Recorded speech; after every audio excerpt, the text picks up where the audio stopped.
अगर उसके करीब जाने से वो लड़की तेज को तप्पड़ मार दिया तो? नील ने बिना सोचे समझे एक ही सांस में कहा। तो वे दोनों एक बार फिर उसी को ही घूरने लगे। लेकिन इस बार वे दोनों कुछ नहीं कहा, क्योंकि कहीं ना कहीं उन दोनों के मन में वही बात चल रही थी। खास करके तेज के मन में। उसे भी डर तो लग रहा था, लेकिन किसी के सामने अपना डर को दिखाना चाहता था। अपनी चेहरे पर बिना कोई एक्सप्रेशन लिए ऐसा ही बेटा रहा। लेकिन बेचारे तेज को नहीं पता था कि वही बानी उसको कितना चाहती थी, पिछले जन्म में भी और इस नया जन्म में भी। मानस तेज को सुझाव देते हुए कहा, देख तेज, वैसे तो कोई भी लड़की ये नहीं चाहती कि कोई उसके करीब आए।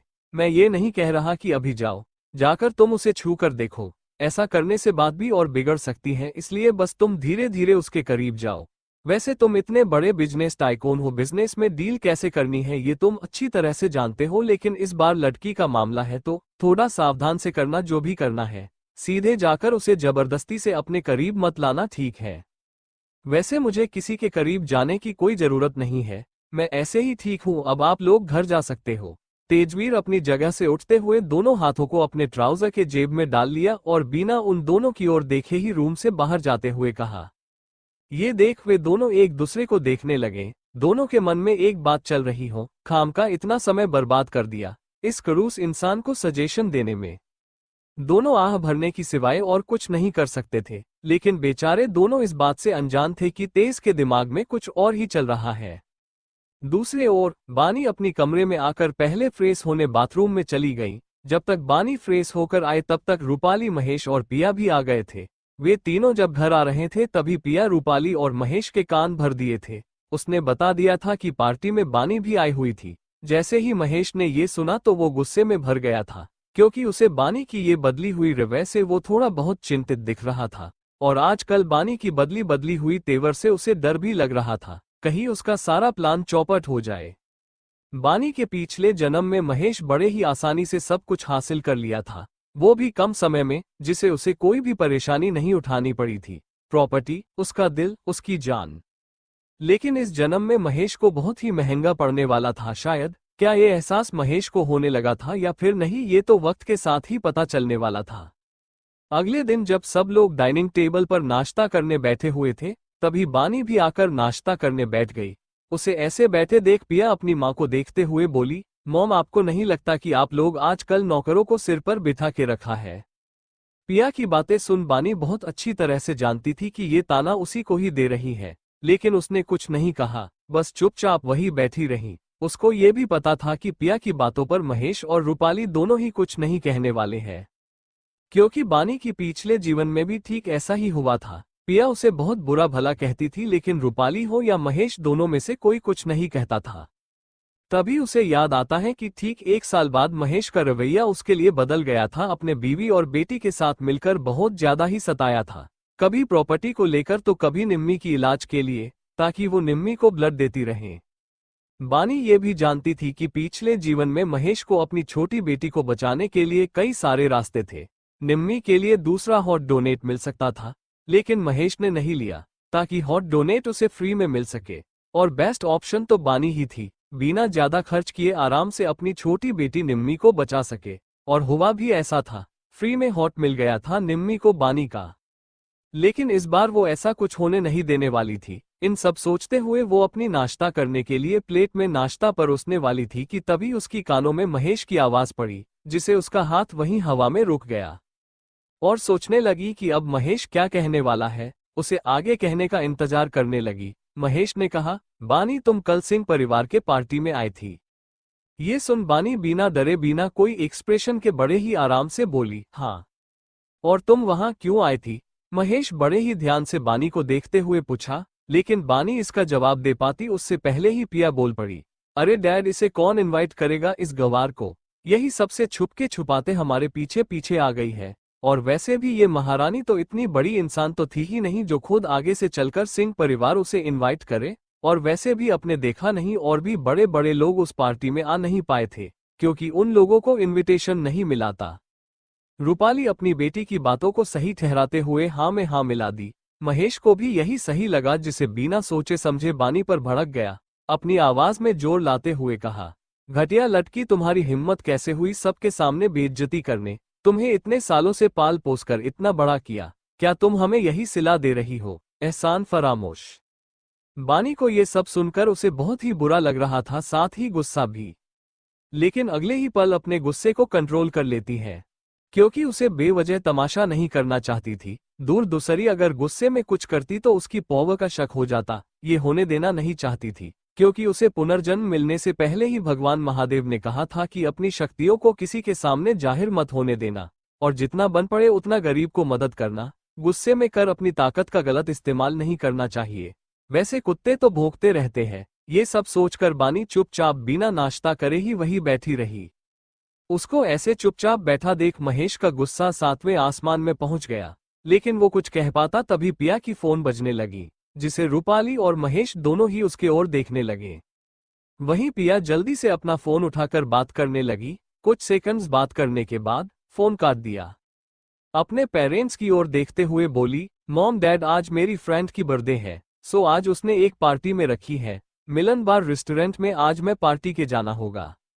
ये सुनकर महेश एक आह भरते हुए कहा, ठीक है, जा सकती हो। तभी पिया की आंखों में एक चमक आ गई। उसने महेश की ओर देखते हुए कहा, डैड क्या मैं बानी को भी साथ में ले जा सकती हूँ? वो क्या है ना, उसे भी तो ऐसी पार्टी में जाना चाहिए और कुछ अमीर लोगों के साथ दोस्ती भी करनी चाहिए। पिया की बात सुन वो समझ गया कि पिया क्या कहना चाह रही है। उसने शांत भाव से कहा, ठीक है, दोनों जा सकती हो। ये देख बानी कुछ नहीं बोली, बस खामोशी से उन लोगों की बकवास सुनती रही। महेश गुस्से में तेज आवाज के साथ कहा, तुमने सुना नहीं बानी, पिया ने क्या कहा? तुम उसके साथ उसकी फ्रेंड के बर्थडे पर जा रही हो। इतना कहकर वो बानी की बिना बात सुने वहां से चला गया। वहीं पिया की चेहरे पर एक शातिर मुस्कान आ गई। वहीं बानी को याद आता है कि पिछले जीवन में यही तो दिन था जो पिया अपने सारे फ्रेंड्स के साथ बहुत बुरी तरह से ट्रीट किया था, सबके सामने एक नौकरानी जैसे ट्रीट किया था।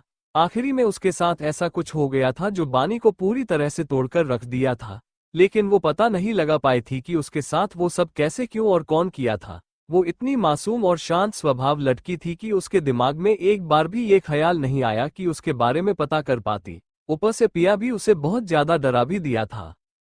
लेकिन बानी इस जीवन में ऐसा कुछ होने नहीं देने वाली थी। बानी को पिछले जीवन में जो पार्टी के दिन पिया ने उसके साथ जो कुछ भी किया था उसका बदला तो लेने ही वाली थी, साथ ही अपने आप को पिया के दोस्तों के सामने इंसल्ट नहीं करवाने वाली थी। कैसे पिया उसके साथ एक वेट्रेस की तरह ट्रीट किया था, सबको ड्रिंक सर्व करना, कैसे सबकी टेबल पर जो मंगवाते थे उन सबको ले जाकर देना, किसी के कपड़े पर थोड़ा सा भी गंदी हो जाए तो बानी से साफ करवाने लगते थे, यहाँ तक कि लड़कों के जूते भी साफ करवाने पर मजबूर कर दिया था। सच्चाई ये थी कि पिया ने जानबूझकर अपने हाथ में पकड़े हुए जूस की गिलास उन्हीं के ग्रुप के एक लड़के के जूते पर डाल दिया था और झूठी मूठी परेशान होने की नाटक करते हुए बानी को साफ करने पर मजबूर कर दिया था। और बानी एक बेवकूफ की तरह वे सभी काम चुपचाप करते ही जा रही थी। वहां बैठे हर एक इंसान बड़े ही मजे से देखे जा रहे थे। ये सब सोचकर बानी के चेहरे पर गुस्सा साफ नजर आ रहा था और बिना नाश्ता पूरा किए वहां से चली गई। ये देखकर पिया और रूपाली को खास कोई फर्क ही नहीं पड़ा था, बल्कि वे लोग बड़े ही मजे से अपना नाश्ता करने में बिजी हो गए। इतना सब कुछ होने के बावजूद बानी अभी भी चुप थी। कहीं ये किसी के बर्बादी होने से पहले की शांति तो नहीं बानी की, या फिर कब तक चुप रहने वाली थी बानी, ये तो वक्त के साथ ही पता चलने वाली थी। खैर, बानी अपने कमरे बैठकर स्टडी कर रही थी। 2 दिन बाद कॉलेज भी शुरू होने वाली थी, उसी की तैयारी में वो लग गई। तभी उसके दिमाग में अचानक से ये ख्याल आ गया कि पिया का कॉलेज भी वही कॉलेज थी जो बानी ने एडमिशन ली थी, RS कॉलेज। लेकिन इस बार बानी के चेहरे पर परेशानी की जगह एक शैतानी मुस्कान छाई हुई थी। अपनी पढ़ाई करते करते कब शाम हो गई खुद उसे पता ही नहीं चला। वो अपने सारी किताबें निकालकर एक तरफ रखी रही थी कि तभी कमरे का दरवाजा खटखटाने की आवाज आई। अपनी सारे बालों को सिमटकर एक जुड़े में बांधते हुए जाकर दरवाजा खोला। सामने देखा तो पिया उसी को ही घूरे जा रही थी। अपनी घमंडी भरी आवाज में कहा, क्या तुम्हें याद नहीं आज हमें पार्टी में जाना था, क्या तुम भूल गई हो? बानी कुछ कहने पहले ही पिया बात को आगे बढ़ाते हुए बोली, गलती से भी ये मत कहना कि तुम मेरे साथ नहीं आ रही हो, वरना बहुत बुरा होगा। बानी याद रखना, वैसे डैड भी तुम्हें परमिशन दे दिए है मेरे साथ जाने की, तो तुम्हें डरने की कोई जरूरत नहीं समझी। अब जल्दी चलो, टाइम हो चुका है। बानी बिना डरे लेकिन शांत आवाज में बोली, मैंने आने से मना नहीं किया, बल्कि मुझे 5 मिनट दो, तैयार होकर आती हूँ। इतना कहकर बानी पिया के मुंह पर दरवाजा बंद करके बाथरूम में चली गई। लेकिन दरवाजे के सामने खड़ी पिया अपने मुंह पर ही दरवाजा बंद करने के वजह से उसका गुस्सा 7वें आसमान में पहुंच गया और गुस्से में दांत भींचते हुए बुदबुदाए, तुम्हारी इतनी हिम्मत गवार लटकी, जस्ट वेट एंड सी मैं क्या करती हूँ तुम्हारे साथ। इतना कहकर अपना पैर पटकते हुए वहां से चली गई। बानी जब तैयार होकर हॉल में आए तो देखा पिया यहां से वहां पागलों की तरह चक्कर लगा रही थी। ये देख बानी के चेहरे पर एक हल्की सी शैतानी मुस्कान आ गई, लेकिन अगले ही पल नॉर्मल फेस बनाकर उसके पास चली आई। उसे आता देख पिया बहुत कुछ सुनान चाहती थी, लेकिन उसके पास समय ना होने के वजह से उसे लेकर घर से बाहर चली गई। बानी ने 5 मिनट बोलकर 20 मिनट लेट जो करवा दिए थे, जिसे पिया को अपने गुस्से का काबू करना मुश्किल ही लग रहा था। लेकिन बानी को उसको ऐसे गुस्से में तड़पता देख उसे बहुत मजा आ रहा था। फिर भी वो आराम से गाड़ी में जाकर बैठ गई। ठीक 20 मिनट के बाद दोनों मिलन बार क्लब में पहुंच गए। पिया गाड़ी से उतरकर आसपास देखते हुए सामने क्लब के बड़े से एंट्रेंस दरवाजा को देखने लगी। एंट्रेंस के पास 2 गार्ड्स खड़े थे। तभी उसे याद आया कि पिछले जन्म में इसी समय क्या हुआ था और अब क्या होने वाला है। अपना पिछले जीवन का अतीत एक बार फिर से दोहराने वाला था, लेकिन फर्क इतना सा था कि पिछले जीवन में बानी बहुत शांत और मासूम थी, जो कोई भी उसे आसानी से बेवकूफ बना दिया करते थे। लेकिन इस जीवन में बानी अब वो बानी नहीं थी जो कोई भी उसे आसानी से बेवकूफ बना दे। बानी अब आगे होने वाले इंसिडेंट को सामना करने के लिए एक गहरी सांस ली। उसे पता था पिया अब एक बकवास बहाना बनाकर यहाँ से जाने वाली है, उसे यहीं दरवाजे पर अकेली छोड़कर, और अगले ही पल हुआ भी कुछ ऐसा ही। बानी मैं वॉशरूम होकर आती हूँ, तुम अंदर दाहिने की ओर चले जाना, ठीक है? मैं जल्दी से तेरे पीछे पीछे ही आ जाऊंगी, ठीक है? इतना कहकर पिया वहां से चली गई बिना बानी की ओर देखे ही। बानी को पहले ही पता था कि ऐसा ही होने वाला है, लेकिन शायद पिया को नहीं पता था कि पुरानी वाली बानी अब वो बानी नहीं थी। बानी एक गहरी सांस लेकर अंदर जाने के लिए तैयार हो गई। उसे बहुत ही ज्यादा गुस्सा, दर्द और तकलीफ तो हो रही थी, लेकिन वो पहले की तरह कमजोर नादान डरपोक बनना नहीं चाहती थी। और वैसे भी वो बने क्यों, जब हो महादेव का आशीर्वाद। दूसरा जन्म भी तो इसलिए मिला है ताकि उसके साथ गलत धोखा किए उन लोगों से बदला ले सके। इतना सोचकर अपने चेहरे पर एक गंभीर भाव लेकर मन में बोली, पिया पिया कुत्ते की दुम हो, कितने भी सीधे कर लो, वो कभी सीधे नहीं होता। तुम सच में चुड़ैल और पिसचिनी की रानी हो। बाय गॉड, मैं तुम्हें इतनी आसानी नहीं छोड़ने वाली हूँ, और उन लोगों को भी नहीं छोड़ने वाली जो मुझे अभी तक नहीं पता चला कि कौन थे, जो मेरे मौत के कारण बने थे। वो काली पर्दे के पीछे रहकर मेरे मौत का अंजाम दिया था। खैर, मैं इतनी आसानी से नहीं छोड़ने वाली किसी को भी। बानी सोचते हुए एंट्रेंस के पास चली गई। वो अंदर जा पाती तभी उसे वहीं पर रोक लिया, जैसे बानी को पहले से ही उम्मीद थी। एक गार्ड ने बानी की ओर देखते हुए कहा, मैडम प्लीज एंटर पास दिखाए। बानी एक नजर गार्ड्स की ओर देखा, फिर अपनी पर्स में एक कार्ड निकालकर उसके हाथ में दे दिया। कार्ड को देख बानी को अंदर जाने का इशारा किया। बानी अंदर की ओर जाने लगी, लेकिन पिया ने बताई हुई मुताबिक दाहिने की ओर नहीं बल्कि बाहिने की ओर चली गई, क्योंकि बानी को पता था कि पिया बताई हुई रास्ता वीवीआईपी के फ्लो पर जाता है, और बाहिने की ओर ऑर्डिनरी लोगों के लिए ग्राउंड फ्लो, और अच्छा खासा अमीर फैमिली के लिए फर्स्ट फ्लो, वीआईपी के लिए सेकंड फ्लो, और उनसे भी बड़े वीवीआईपी के लिए थर्ड फ्लो पर हॉल बनाए गए थे। पिया का प्लानिंग ही कुछ ऐसा था। पिछले जन्म में बानी गलती से पिया जैसे बताई हुई थी, उसने बिल्कुल वैसा ही किया था। उसका अंजाम ये हुआ था। वहां खड़े बॉडीगार्ड्स में से एक बॉडीगार्ड बानी को बहुत ही बुरी तरीके से उसे हॉल से बाहर धक्का देकर गिरा दिया था। इसे बानी को चोट भी आई हुई थी। वहां पर मौजूद सभी लोग बानी को अजीब नजरों से घूरने लगे थे। बानी को बहुत बुरा और अजीब लग रहा था। उसने आंखों में आंसू के साथ साथ चेहरे पर डर साफ साफ नजर आ रहा था। कुछ देर तक ऐसे ही भटकने के बाद आखिरी में पिया उसे लेने आ गई थी। बानी इन सब ख्यालों के बारे सोचते हुए ही फर्स्ट फ्लोर पर पहुंच गई। उसने अपने नजरें हर तरफ दौड़ाई। उसने देखा कि पिया अपने दोस्तों के साथ पार्टी एंजॉय कर रही थी। ये देख वो एक खाली कोने में पड़ी एक टेबल पर जाकर बैठ गई। पिया और उनके दोस्तों के पास जाने का कोई इरादा नहीं था। अकेली वहीं पर बैठकर अपना जूस एंजॉय करने लगी। बानी अकेली बैठकर सबकी ओर देखते हुए अपना जूस पी रही थी। तभी पिया की नजर कोने में बैठी बानी पर चली गई। एक पल के लिए तो वो हैरान हो गई कि इतनी जल्दी यहाँ कैसे पहुंच गई, और अगले ही पल उसने कुछ सोचकर एक शैतानी हंसी अपनी चेहरे पर लाती हुई अपनी दोस्तों के तरफ देखकर बोली, हे गैज, वहां देखो कौन बेटा है। मेरी मुंह बोली बहन, मैं उसके पास जा रही हूँ, आप लोग एंजॉय कीजिए। वो वहां से जाने लगी तभी पिया की दोस्त रीना, जो कि आज बर्थडे था, वो बोली, अरे वाह पिया, तुम अपनी बहन को भी लेकर आए हो और हमसे मिलाना भी जरूर नहीं समझा क्या यार तू भी। रीना की बात सुन पिया बोली, अरे नहीं यार ऐसे कोई बात नहीं, वैसे मैं इस गंवार लड़की को सबक सिखाने लाई हूँ, और प्लीज यार वो मेरी बहन नहीं है, सो प्लीज आप लोग ये कहना बंद कर दीजिए कि वो मेरी बहन है, और आप सब एक उसे ठीक से देखो, वो कहाँ गंवार लड़की और मैं कहाँ एजुकेटेड गर्ल, जमीन आसमान फर्क है। फ्रेंड्स ग्रुप में से एक लड़का ने कहा, कोई बात नहीं पिया, अब ये सब छोड़ो, उस बेहजी को हमसे भी तो मिलाओ, अगर वो हमें पसंद आ गई तो हमारे दिल में जगह दे दे, या फिर बिस्तर। उसकी बात सुन सब लोग जोर जोर से हंसने लगे। वहीं पिया के चेहरे पर एक मक्कारी भरी हंसी थी। पिया सबके ओर देखते हुए बोली, ठीक है, आप जो चाहें उसके साथ वो सब कर सकते हैं, मेरी तरफ से फुल फ्री। इतना सुनते ही सब लोग एक दूसरे को क्लैप करने लगे तो कुछ लड़के तो सिटी बजाना शुरू कर दिया। पिया सबको लेकर बानी के पास आ गई। है बानी, तुम कब आई यहाँ? तुम आ गई तो हमारे साथ ज्वाइन क्यों नहीं किया? खैर छोड़ो, जाने दो, इससे मिलो, ये है रीना बर्थडे गर्ल, आज इसी का है बर्थडे। बानी बस खामोशी से पिया की बात सुन रही थी। वही पिया की चेहरे पर एक डेविल मुस्कान, क्योंकि बानी को सबके सामने उसका इंसल्टिंग जो करवाना था। बानी को चुपचाप बैठा देख पिया आगे बोली, बानी मैंने कहा आज रिया का बर्थडे है, इतना ही कहा था कि बानी तपाक से बोल पड़ी, अच्छा तो अब मुझे क्या करना होगा?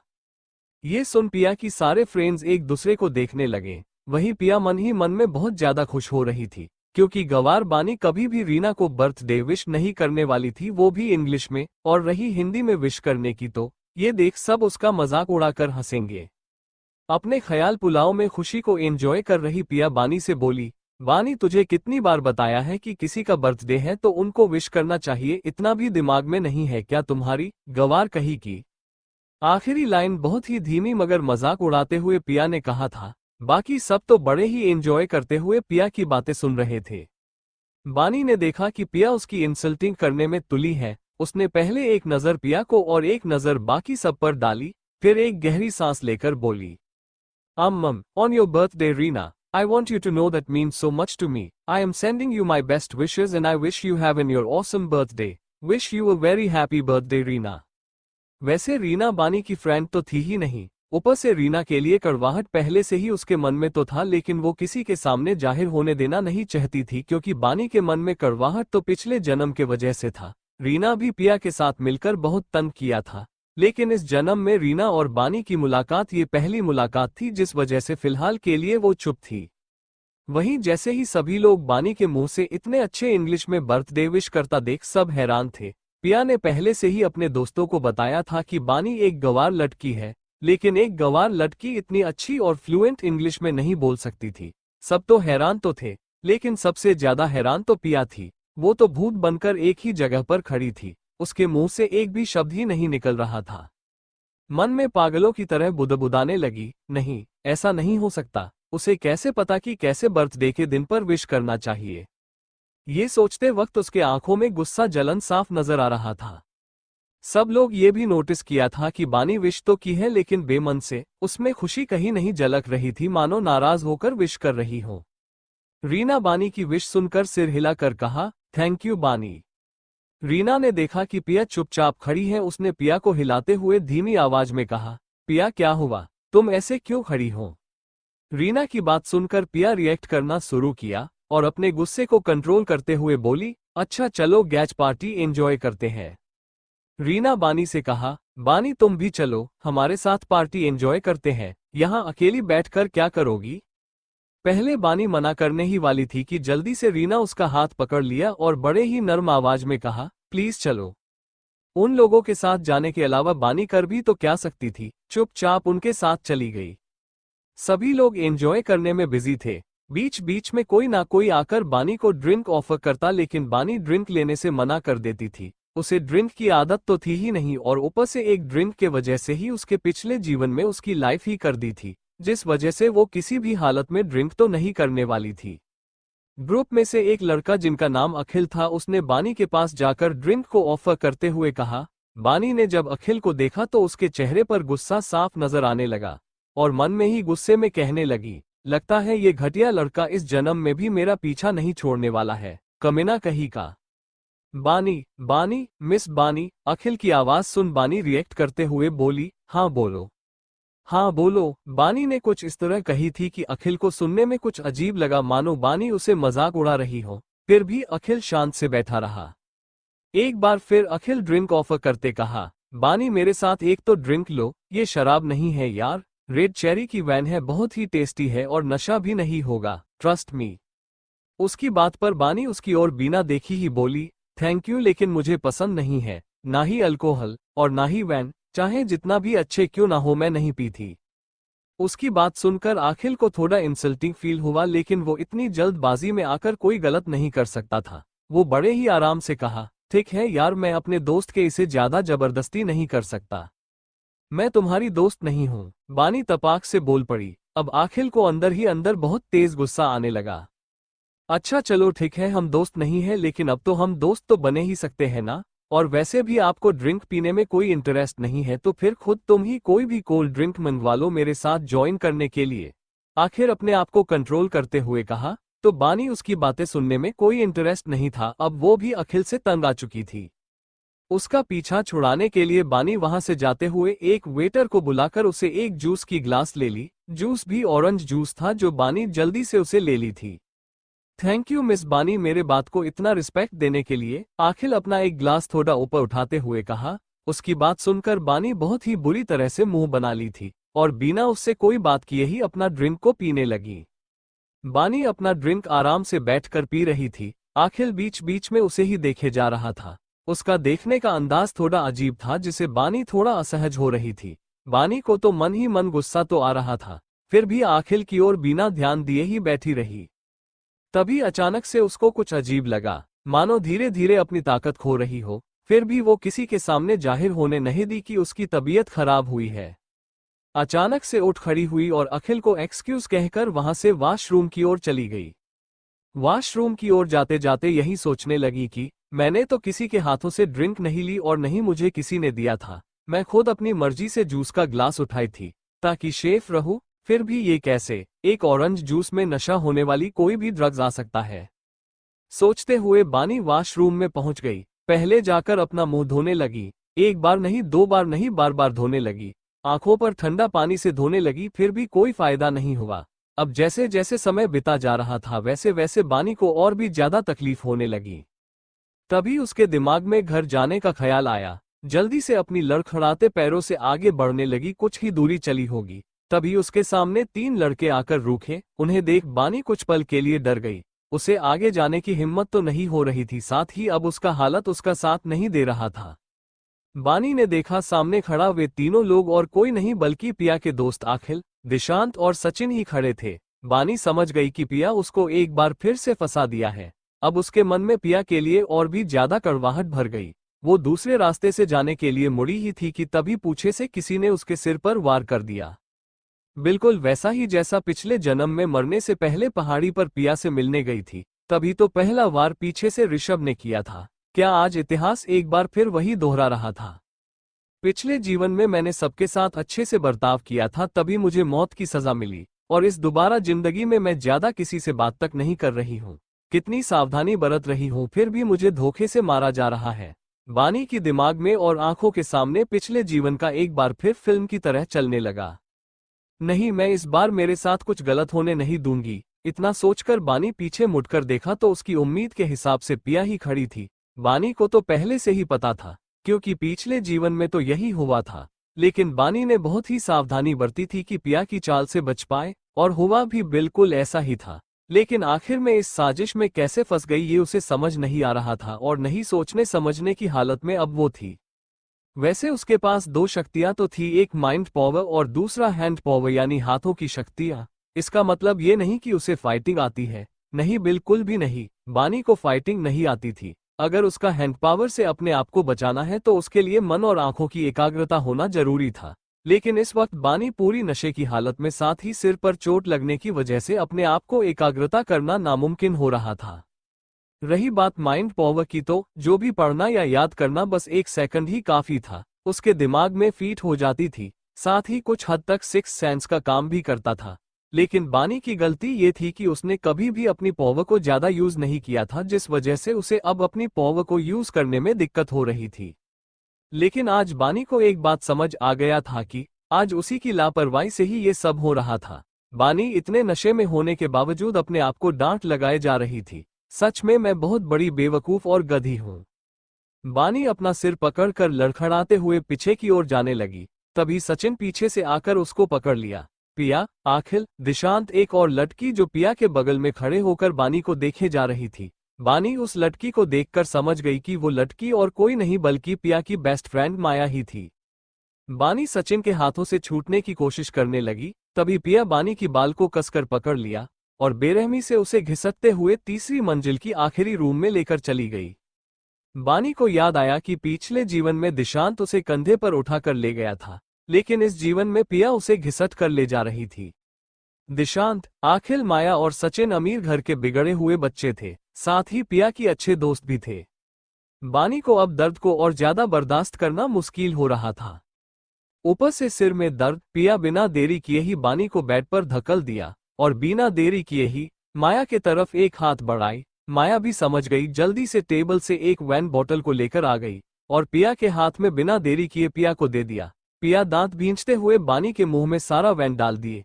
फिर भी पिया का गुस्सा कम होने का नाम ही नहीं ले रहा था। उसके जबड़े को कसकर पकड़ लिया और दांत भींचते हुए बोली, मैं तुमसे बहुत ज्यादा नफरत करती हूँ, बहुत ज्यादा। बानी को पिछले जन्म का पिया की आखिरी बात याद आने लगी। मैं तुमसे बहुत ज्यादा नफरत करती हूँ, बहुत ज्यादा। गुड बाय मेरी प्यारी बहना। बानी की आंखों से आंसू लगातार बहने लगे। माया जल्दी से पिया के पास आकर कान में धीरे से बोली, पिया अब चलो, वो मोटा आदमी आने का टाइम हो गया है। जैसे पिया और बानी ने सुना तो पिया के चेहरे पर मक्कारी की हंसी आ गई, वही बानी के चेहरे पर डर साफ नजर आने लगा। पिया एक नजर बानी पर डाली जो उसका चेहरा पूरी तरह से लाल हो चुका था और बेहोश के हालात में पड़ी हुई थी। पिया समझ गई कि ड्रग्स असर हो गया है। ये देखकर वो वहां से अपने दोस्तों को लेकर कमरे से बाहर चली गई। वहीं बानी ड्रग्स के वजह से उसका शरीर अंगार जैसे गर्म हो रहा था। ऊपर से माया की हुई बातें बार बार उसे याद आ रही थी। बानी अपने आप को संभालते हुए बेड से उठने लगी। जमीन पर पैर रखते समय नीचे धड़ाम से गिर पड़ी। उसके पैरों में जान ही नहीं बची थी। गिरते उठते ऐसे तैसे करके दरवाजे के पास पहुंच गई। लकीली पिया जाते समय दरवाजे को बाहर से बंद नहीं किया था। ये देख बानी को थोड़ा राहत मिली। एक गहरी सांस लेकर बानी दरवाजा खोलकर बाहर निकल गई। 2 कदम आगे ही बढ़ाई थी कि तभी किसी की कदमों चलने की आवाज आई। बानी ने देखा सामने से 45 आसपास उम्र के एक मोटा सा आदमी शराबी की नशे में टूल होकर लड़खड़ाते हुए आ रहा था। उसके मुंह से कुछ भद्दी सी शब्द को यूज करके वो गाना गाए जा रहा था। बानी अपनी धुंधली आंखों से देखा तो वो जल्दी से वहीं दीवार के पीछे छुप गई। जैसे ही वो मोटा आदमी कमरे के अंदर दाखिल हुआ, बानी आगे बढ़कर दरवाजे को बाहर से बंद कर दिया, क्योंकि बानी को पता था कि वो आदमी कमरे के अंदर किसी को ना देखकर वो बाहर आ सकता था या फिर पिया को फोन भी कर सकता था। सबसे बड़ी बात, बानी को उसी कमरे के सामने से जाना था। हो सकता था कि वो मोटा आदमी बानी को देख ले। जो भी हो, बानी इन सब के बारे में सोचना नहीं चाहती थी। हो सके तो को जल्द से जल्द इस जगह से बाहर निकलना चाहती थी, लेकिन बानी की मुसीबत अब कहाँ खत्म होने वाली थी। बानी जल्दी जाने की चक्कर में वो किसी से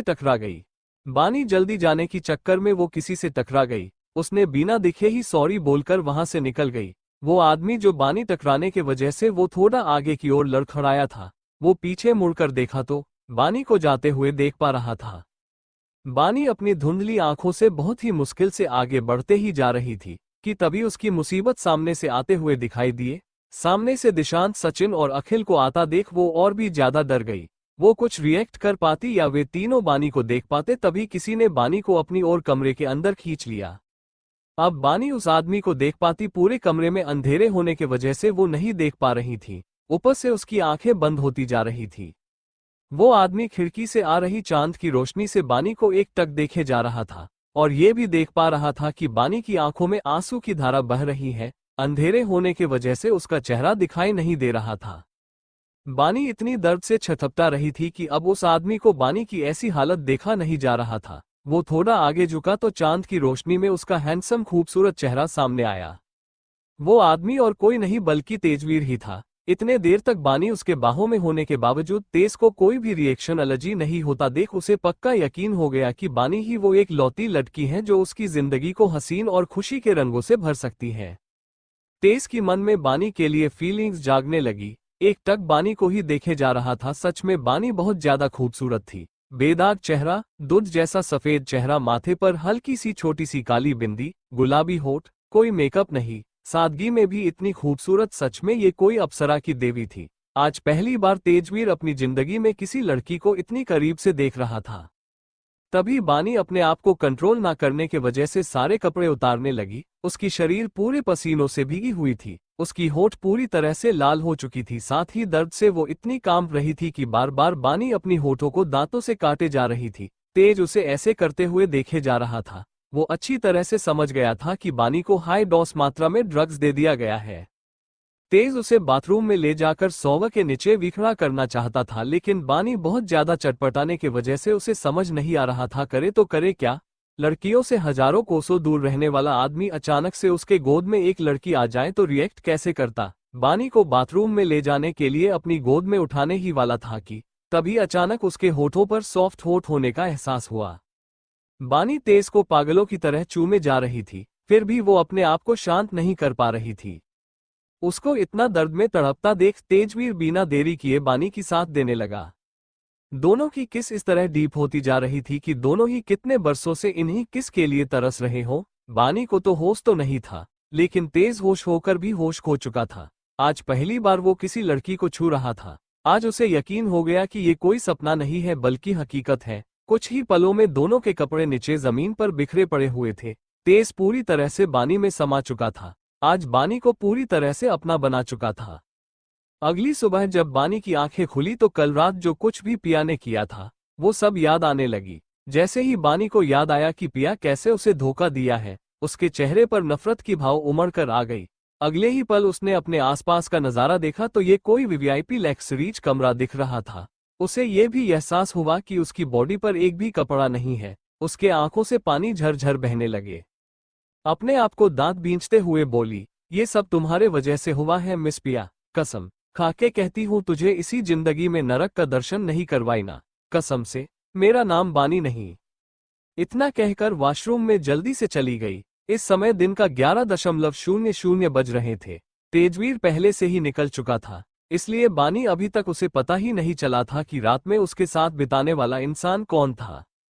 बानी जल्दी से फ्रेश होकर बाहर आए और बिना देरी किए कमरे से बाहर जाने को हुई तो उसे अचानक याद आया कि पिछली जिंदगी में बिल्कुल ऐसा ही हुआ था, लेकिन घबराहट के वजह से वो बिना कुछ सोचे ही कमरे से बाहर चली गई थी। लेकिन जाने से पहले उसने एक विजिटिंग कार्ड देखा था, लेकिन उसे इंग्लिश पढ़ना तो दूर हिंदी भी ठीक से पढ़ नहीं पाती थी, जिस वजह से उस इंसान को पता करना मुश्किल हो गया था। लेकिन इस न्यू लाइफ में तो बहुत ही अच्छी तरह से पढ़ सकती थी, इसलिए उसने जल्दी से जाकर साइड टेबल के ऊपर देखा तो सच में एक विजिटिंग कार्ड रखा हुआ था। बानी एक गहरी सांस लेकर अपनी कांपते हाथ से विजिटिंग कार्ड उठा लाया। ऊपर कुछ लिखा हुआ था, कॉन्टैक्ट मी।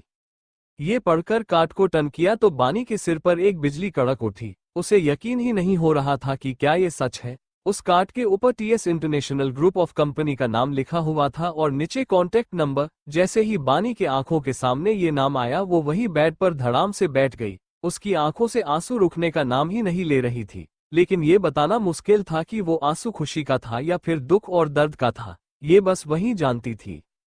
कुछ देर तक ऐसे बैठे रहने के बाद पहले अपने आप को संभाला। उसके हाथ में अभी भी वही विजिटिंग कार्ड पकड़ के रखी हुई थी। उस कार्ड को अपने पास ही रख लिया और अपना मोबाइल लेकर कमरे से बाहर निकल गई। दूसरी ओर सिंह कारपोरेशन में आज तेज हेड ऑफिस यानी सिंह कारपोरेशन में था। तेज अपनी कैबिन में बैठकर काम कर रहा था कि तभी उसके फोन का रिंग बजने लगा। तेज बिना मोबाइल की स्क्रीन देखे ही फोन को उठा लिया। सामने से एक इंसान का आवाज आए, बॉस, मैडम होटल से निकल चुकी है। तेज ये सुनकर बस हम्म में जवाब दिया और आगे कहा, जब तक सेफलर घर नहीं पहुंच जाती तब तक उसके ऊपर नजर रखना। जी बॉस, सामने से आवाज आए और दोनों तरफ से कॉल डिस्कनेक्ट हो गया। यहां बानी टैक्सी का इंतजार करते हुए खड़ी थी। उसके दिमाग में बार बार तेज का ही ख्याल आ रहा था। अपने मन में सोचने लगी, इसका मतलब कल रात जो आदमी मेरे साथ था वो आदमी और कोई नहीं बल्कि तेज था। यानी इसका मतलब पिछले जीवन में भी थे। ये ख्याल आते ही उसके चेहरे पर हल्की सी मुस्कान आ गई। सच में बानी, तू पिछले जीवन में बेवकूफ बहुत थी, साथ ही बहुत बड़ी गधी भी। खाम का उस आदमी को कोसती रही जो कल रात तेरे साथ एक रात बिताई थी। गधी कही कि अपने मन में खुद को कोसते हुए जा रही थी, साथ ही मुस्करा रही थी। बानी कश्यप विला जाने के लिए टैक्सी का वेट कर रही थी। तभी उसके सामने एक टैक्सी आकर रुकी। बानी अंदर जाकर बैठ गई। उसके दिमाग में अभी भी तेजवीर का ही ख्याल आ रहा था। आधे घंटे के बाद जब बानी कश्यप विला पहुंची तो देखा हॉल में महेश, रूपाली, पिया और उनके साथ 3 और लोग बैठे हुए थे। बानी को वे 3 लोग जानी पहचानी चेहरा दिखाई दिया। उनमें से एक औरत, 2 आदमी लोग थे। बानी उन लोगों देखकर समझ गई कि अब हंगामा होने वाला है, क्योंकि बानी को अच्छे से पता था कि ये औरत झगड़ालू किस्म की है। जब उनके घर ये 3 लोग आए तो बिना हंगामा के तो रह नहीं सकते, खास करके वो औरत। बानी बिना किसी से कुछ कहे ही अपने कमरे की जाने लगी। तभी उस औरत की नजर बानी पर पड़ी। बानी को देख वो औरत ऊंची आवाज करते हुए बोली, लो आ गई मैडम। जैसे ही सब लोग ने उस औरत की आवाजें सुनी, सब लोग उस ओर मुड़ गए। सोफे पर रूपाली, महेश, पिया बैठे हुए थे और वो औरत जो तेज आवाज में बात की थी वो और कोई नहीं बल्कि महेश की बहन मिसेज कत्यानी लाल थी। उसके बगल में बैठा इंसान उसका पति मिस्टर नीलकंठ लाल था और उसका बेटा देवानंद लाल। कत्यानी हमेशा झगड़ालू औरत रही है, साथ ही सबसे बड़ी लालची औरत भी। उसका लालचीपन इतना है कि सारी दुनिया में जितने भी लालची भूत रहे होंगे वे सब की आत्मा इस औरत में समा हुई थी। काश्यप परिवार जैसे ही बानी को देखा वे सभी उसे खा जाने वाली नजरों से घूरने लगे, लेकिन बानी को कोई फर्क ही नहीं पड़ा, बल्कि इसके उलट आज उसे उसके सामने बैठे वे सभी इंसान को टुकड़े टुकड़े करके मार डालने की मन कर रहा था। अपनी अंदर ज्वाला की तरह उत्पन्न हो रही गुस्से को कंट्रोल करने की कोशिश करने लगी। महेश गुस्से में अपनी जगह से उठ खड़ा हुआ और ना आओ देखा ना ताओ सीधे जाकर बानी को थप्पड़ मरने के लिए अपना हाथ उठा दिया। लेकिन वो बानी को मार पाता तभी उसका हाथ हवा में रुक गया। जब सबने ये नजारा देखा तो सबकी आंखें फटी की फटी रह गई। उन सभी को यकीन ही नहीं हो रहा था कि कभी भी उनको ऐसा नजारा देखने को मिलेगा, क्योंकि महेश हाथ अपने आप हवा में नहीं रुका हुआ था, बल्कि बानी उसका हाथ इतनी ताकत से पकड़ी हुई थी कि एक पल के लिए महेश भी हैरान हो गया कि बानी उसका हाथ इतनी मजबूती से पकड़ी हुई थी कि अगले ही पल उसका दर्द महेश को साफ महसूस होने लगा। बानी की चेहरे पर गुस्सा साफ नजर आ रहा था। महेश ये देखकर एक पल के लिए वो तो डर ही गया, लेकिन अगले ही पल अपने आप को संभालते हुए गुस्से में दांत बींचते हुए कहा, तुम्हारी इतनी हिम्मत की। वो आगे कुछ कहता उससे पहले ही बानी महेश का हाथ झटकते हुए बोली, मेरी हिम्मत तो आप अभी अभी देख ही ली होगी कि कितना हिम्मत है, और रही बात आप मुझ पर हाथ उठाने की तो आइंदा ऐसी गलती दोबारा मत कीजिए, वरना अंजाम बहुत बुरा होगा, याद रखिएगा आप। इतना कहकर वो वहां से जाने लगी। 2 कदम आगे बढ़कर अचानक से वहीं रुक गई और जल्दी से पीछे मुड़ी और पिया को अपनी गहरी नजरों से उसे घूरने लगी। ये देख पिया एक पल के लिए डर के कारण 2 कदम पीछे हट गई। ये देख बानी पिया के सामने जाकर खड़ी हो गई और एक पल बिना गनवाए एक जोरदार चांटा पिया के गाल पर दे मारी। ये देख सब लोग और भी ज्यादा हैरान हो गए। वहीं रूपाली और पिया गुस्से से आग बबूला हो गई। रूपाली गुस्से में चिल्लाते हुए बोली, बानी ये क्या बदतमीजी है तुम्हारी, पिया पर हाथ उठाने की इतनी हिम्मत, तुम क्या पागल हो गई हो। लेकिन बानी कुछ नहीं बोली, बस पिया को अपनी जलती हुई अंगार जैसे लाल आंखों से उसे घूरे जा रही थी। अभी अभी जो कुछ भी बानी ने महेश और पिया के साथ की वो सब बानी के साथ होने वाली थी। ये बात बानी बहुत अच्छी तरह से जानती थी, क्योंकि पिछले जन्म में यही तप्पड़ बानी को मिली थी, वो भी एक बार नहीं बार बार, यहाँ तक कि उसे बालों से घसीटते हुए बहुत बुरी तरह से पीटा गया था। रूपाली और पिया को साथ देते हुई कत्यानी भी बानी को बहुत ही तंग किया था। बानी को यह भी याद था कि इतनी बुरी तरह से पीटने के बाद वो पूरे 1 हफ्ते तक बुखार आ गया था और उसे बिना बेड रेस्ट के घर का काम भी करना पड़ रहा था। लेकिन आज बानी का ये रूप देखकर किसी के अंदर हिम्मत नहीं हुई कि कोई भी बानी को गाली दे या कुछ और ही कहे। बानी चाहती तो वो इन लोगों को अभी के अभी अच्छा खासा सबक सिखा सकती थी, लेकिन उसने ऐसा नहीं किया, बल्कि उसने मन में ही ठान लिया था कि इन लोगों को धीरे धीरे खून के आंसू रुलाएगी, वो भी पूरी जिंदगी भर। उन लोगों को इतनी आसानी से मौत तो नहीं देना चाहती थी, वरना दर्द तकलीफ इन लोगों को कैसे पता चलता। उसने जितने भी सहा है उससे 10 गुना ज्यादा वापस करेगी इन लोगों को। बानी सबकी ओर देखा और फिर रूपाली की ओर देखते हुए बोली, मैंने तुम्हारी बेटी को क्यों मारा है ये बात तुम अच्छी तरह से जानती हो मिसेज कश्यप। हो सके तो तुम्हारी बेटी को कंट्रोल में रखना, वरना इससे भी बुरा अंजाम होगा। इतना कहकर वो अपनी कमरे की ओर जाने लगी। तभी उसके कानों में गुस्से भरी पिया की आवाज पड़ी, यू ब्लडी बीच, तुम्हारी इतनी हिम्मत कि मुझ पर हाथ उठाया, तूने जाहिल गवार लटकी, मेरे ही घर में एक कुत्ते की तरह पड़ी हो। हमारे घर का नमक खाती हो और हम पर ही हाथ उठाती हो, और अब पता नहीं कहाँ से मुंह काला करके आए हो, कौन सी बुड्ढे के साथ सोकर आई होगी, यहाँ हमारे घर चली आई तुम्हारी ये गंदगी धोने, हमारे घर तुम्हारे जैसे सला। पिया आगे कुछ कह पाती तभी एक बार फिर पूरे हॉल में एक जोरदार आवाज गूंजी। वो आवाज एक थप्पड़ का था। बानी एक बार फिर पिया के गाल पर दे मारा था। इस बार बानी पूरे ताकत के साथ थप्पड़ जड़ा था, जिससे पिया के होठों के कोने से हल्का खून भी निकलने लगा था। ये देख रूपाली को रहा नहीं गया, वो कुछ कहती या कुछ करती। उतने में ही बानी पिया को उसके बाल से घिसाटते हुए सबसे 10 कदम दूर लेकर आए और बिना रुके थप्पड़ पर थप्पड़ झड़ने लगी। रूपाली, महेश और बाकी सबने ये देखा तो उनके पूरे शरीर में तो आग ही लग गई। रूपाली और कत्यानी दोनों आगे बढ़कर बानी को पिया से दूर करने लगी, लेकिन बानी उन दोनों से भी निपटने लगी। रूपाली और कत्यानी को धक्का देकर दूर करके फिर से पिया को धोना शुरू कर दिया। अब महेश का गुस्सा भी फूट पड़ा। जल्दी से आगे बढ़कर बानी को पिया से अलग करके बानी को जमीन पर धक्का दे दिया, जिसे बानी अपने आप को संभाल नहीं पाई और जमीन पर गिर पड़ी। महेश बानी की ओर एक उंगली से पॉइंट करते हुए कहा, बस बहुत हुआ बानी, तुम्हारी इतनी हिम्मत हुई है कि मेरे सामने मेरी ही बेटी को मारो। रूपाली जल्दी से आगे बढ़कर बानी की ओर देखते हुए महेश से बोली, महेश, इस गंवार लड़की को धक्के मारकर घर से निकाल दो। कत्यानी भी रूपाली की बात का जवाब देते हुए बोली, हाँ भैया, भाभी सही बोल रही है, इस बज्जात लड़की को घर से निकाल दो। ये देखो हमारे फूल जैसे बच्ची को कितनी बुरी तरह से मारा है। वैसे भी पिया को देखकर बिल्कुल कोई भी व्यक्ति कह सकता था कि पिया बुरी तरह से घायल है। उसका चेहरा पूरी तरह से सूज चुका था, होठों से खून अब और भी ज्यादा निकलने लगी।